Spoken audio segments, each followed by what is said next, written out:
Bom, então para fechar essa parte de resposta no tempo, né, a gente já viu com bastante detalhe o sistema subamortecido. O que a gente vai trabalhar então agora é a resposta do sistema com polos e zeros adicionais. Deixa eu só botar aqui o slide para vocês. Polos e zeros adicionais. Então, os índices de desempenho que a gente viu são válidos, né, para sistemas de segunda ordem, né, dois polos, sem zero, né? E o que acontece então quando você começa a complicar um pouco as coisas, botar mais polos ou botar zeros, tá? A ideia então é que pensando assim, daqui para frente, aí para o sistema de controle 1, também para o 2, é que a gente continue avaliando o nosso sistema com o ômega n com amortecimento, né? Aí a gente faz uma ressalva. Mas, né, o sistema ele não pode ser aproximado por um de segunda ordem, ou não está conforme esperado na simulação porque tem um polo atrapalhando, tem zero, tá? Então é essa mais ou menos a ideia. A gente considera tudo de segunda ordem, né? Mas depois vê as ressalvas que pode ser aproximado, né? Ou se o terceiro polo está um pouco mais distante, tá? Então, primeiro, vamos começar então a trabalhar em sistema com polos adicionais. Com um terceiro polo, né? Que tem ali um terceiro polo. Então a gente está colocando, né, esse tempo de assentamento, essa função de transferência, com o polo S mais alfa R, ou seja, o polo lá em menos alfa R. Se é um terceiro polo, ele obrigatoriamente vai ser um polo real, né? Porque polos sempre aparecem pares conjugados, né? Se você tem um sistema com dois polos complexos, o terceiro polo obrigatoriamente vai ter que ser real, né? O que a gente já pode adiantar disso antes de ir para o gráfico, né? Cada polo do teu sistema gera um índice ali na tua resposta natural, né? Então, o polo complexo ali no sistema subamortecido, ele vai gerar uma exponencial vezes um cosseno. Um polo real gera uma exponencial, né? E quanto mais à esquerda tiver esse teu polo real, mais rápido essa exponencial vai ser, mais ela cai para zero, né? Então, no caso crítico, né, o exponencial vai estar tão à esquerda que ela é como se nem tivesse interferindo na resposta do sistema, né? Ela vai ser muito rápida. Vamos olhar aqui uma análise gráfica disso.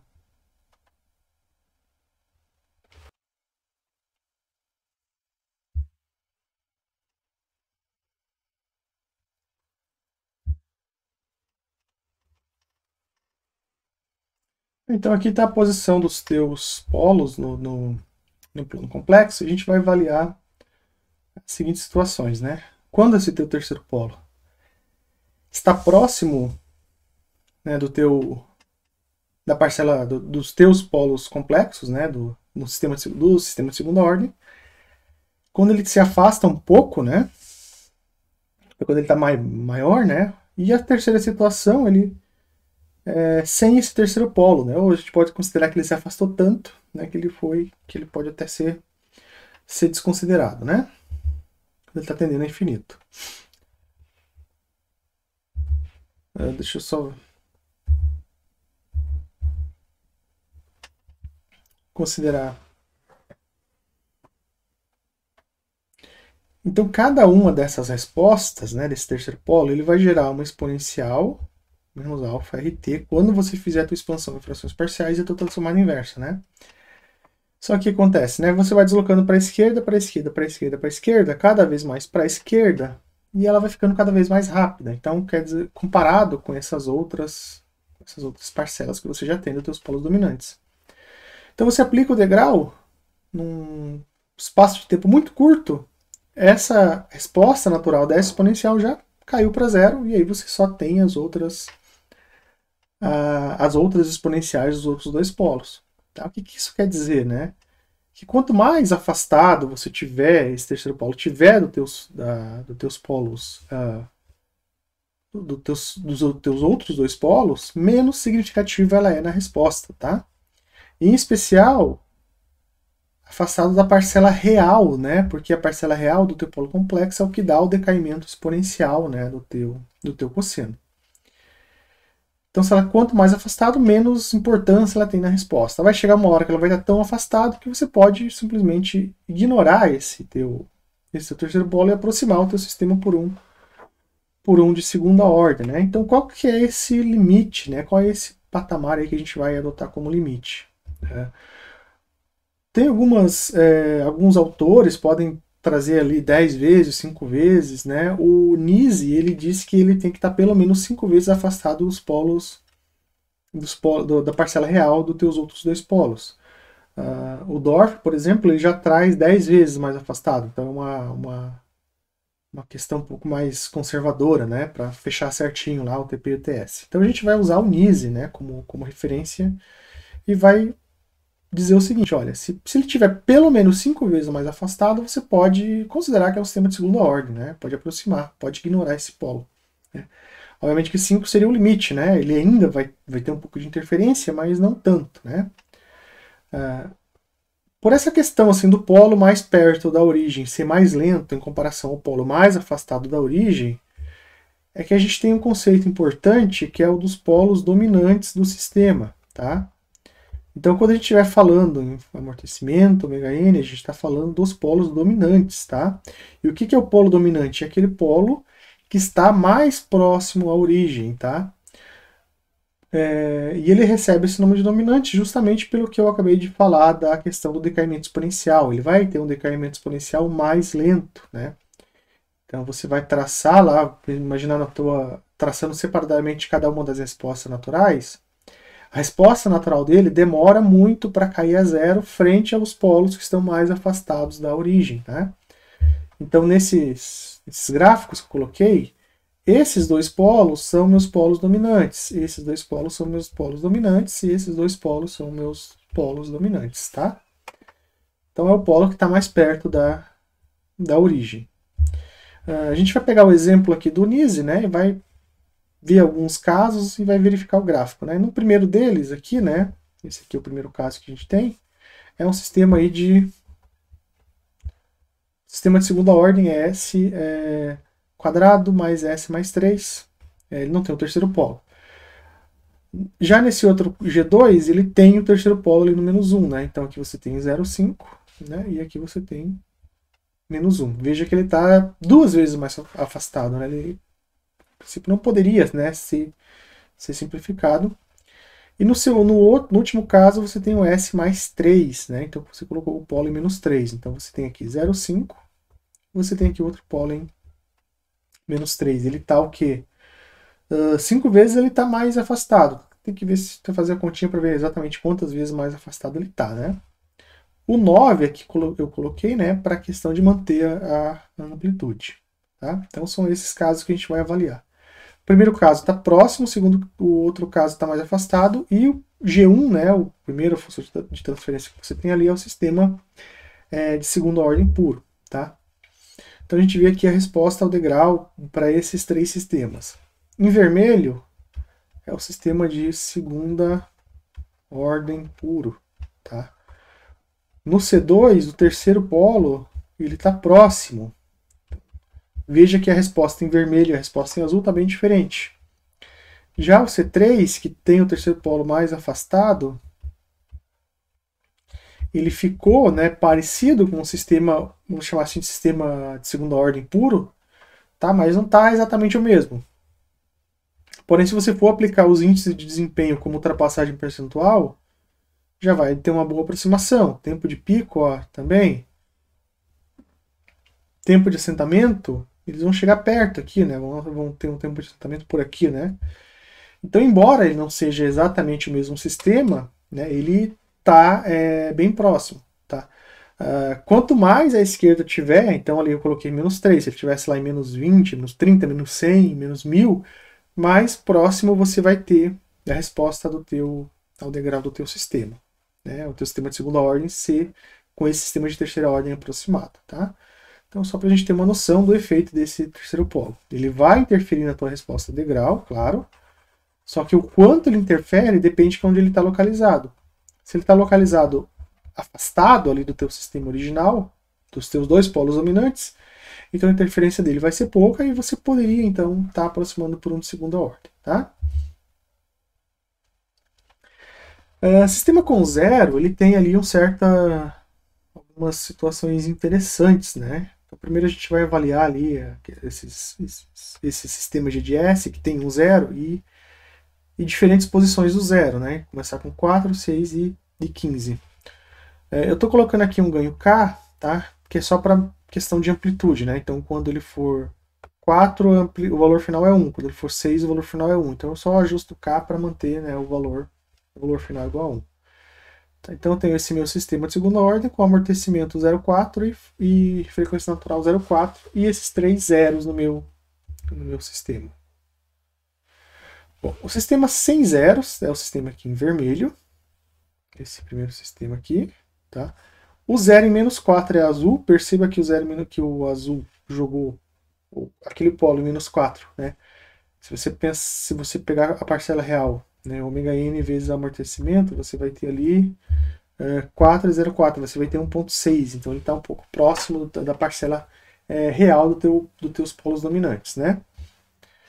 À medida que você vai afastando, né, esse overshoot que ele vai dando tende a diminuir e o teu sistema se afasta, né? Desculpe, e a tua resposta se aproxima para um sistema de segunda ordem. Então você tem aqui, ó, menos 4, ele ficou um pouco afastado e deu um overshoot. Em menos 6, ele diminui o seu overshoot, né, e está se aproximando do sistema de segunda ordem puro, sem zeros. E menos 15, né, os dois sistemas estão bem próximos, né? Então a gente já consegue dizer, né, concluir que quanto mais afastado tiver o teu zero dos teus polos dominantes, mais menor vai ser o overshoot, mais ele se aproxima por um de segunda ordem, né? Todavia, né, o NISE, pelo menos, ele não coloca um critério, né, igual ele colocou no caso dos polos. Os polos não. 5 vezes mais afastado, você pode aproximar o teu sistema por um de segunda ordem, né? No caso dos zeros, ele não diz isso, ele simplesmente comenta, né, de forma qualitativa que quanto mais afastado tiver dos teus polos dominantes, menos efeito ele vai ter, né? Então a gente não tem assim uma regra de aproximação, né? Você de fato vai ter que simular e verificar isso. Mas você já sabe que olhando a posição do zero, se ele estiver próximo, então ele não vai estar bem aproximado para um de segunda ordem. Conforme ele vai se afastando, mais próximo ele fica, né? Esse aumento, esse overshoot que a gente tem aqui de início, né, a gente consegue explicar um pouco isso, né, se você separar a tua resposta, né? Como que você separaria a tua resposta? Então você tem o teu CDS, que é o teu sistema sem zeros, né, que é a resposta ao degrau do teu sistema sem zeros, multiplicado pelo S mais A, que vai ser o zero do teu sistema. Separando isso, né, você vai ter aqui o S vezes CDS mais o ACDS. Esse ACDS, tá? Isso daqui é só um ganho, né? É só uma multiplicação na tua saída. Se é só um ganho, se você pegar o teu sistema sem zeros e calcular os índices de desempenho, você vai encontrar os mesmos valores, o mesmo TP, o mesmo TS. O valor de pico é diferente, mas como você calcula a ultrapassagem percentual vai ser a mesma, né? Já esse S, CDS, é um termo derivada, né? Ele está te dando ali uma derivada da tua resposta, né? Então você soma, né, o teu sistema com zero, na verdade ele é a tua resposta, o teu sistema de segunda ordem mais a derivada da resposta do teu sistema, né? Então por isso que ele aparece, né, essa diferença ali nas respostas, né? À medida que o teu polo vai se deslocando para o teu zero, desculpe, tanto confundindo polo com zero, vai aumentando, o valor do A também vai aumentando. Então o ganho, né, do teu sistema, o ganho que é aplicado na tua função de transferência de segunda ordem, vai ficando cada vez maior, né? Em comparação, né, a derivada da resposta, ela vai ser sempre a mesma. Então você vai aumentando, né, a tua amplitude do teu ganho, e a tua derivada vai ficando sempre a mesma. Ou seja, chega uma hora que esse A é tão grande que se você somar ele com a derivada ou se você não somar, não faz diferença e você tem um sistema de segunda ordem, né? Por isso que quando o zero estiver mais afastado, né? Então a gente começou aqui com 4 vezes o CDS, depois, deixa eu só lembrar os valores, 6 vezes o CDS, depois 15 vezes o CDS, mais a termoderivada é sempre o mesmo, né?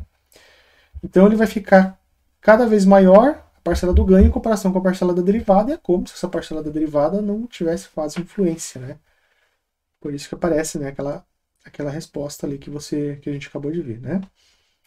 Beleza? Então é uma forma de explicar isso, né, pelo surgimento do S vezes o teu CDS, né? Você está derivando a tua resposta e somando com a resposta mais um ganho. Quanto maior o ganho, maior a proporção dele, maior a amplitude dele em comparação com a derivada. O problema do sistema com zero é quando você tem um zero no semiplano da direita. Então a gente viu ali um zero aqui no semiplano da esquerda. Agora, se o teu zero for no semiplano da direita, ele tem um efeito interessante na tua resposta no tempo, que ao invés dela começar a subir, ela começa baixando logo de cara, né? Então aquele teu termo A, C de S, ele acaba sendo um valor negativo de início, né? Então ela tem uma parcela negativa nos instantes iniciais da tua resposta. Então, se por acaso você se deparar com um gráfico desse tipo, é porque você sabe que esse sistema tem um zero no semiplano da direita, tá? Esses sistemas com zero no semiplano da direita é o que a gente chama de sistema de fase não mínima, beleza? Então a parte de zeros ela é mais qualitativa do que quantitativa. A gente não vai chegar a dizer que pode ou não aproximar, né? Mas você tem que ter essa noção, né? Quanto mais afastado o zero tiver do meu sistema, menor a interferência dele na minha resposta. Beleza?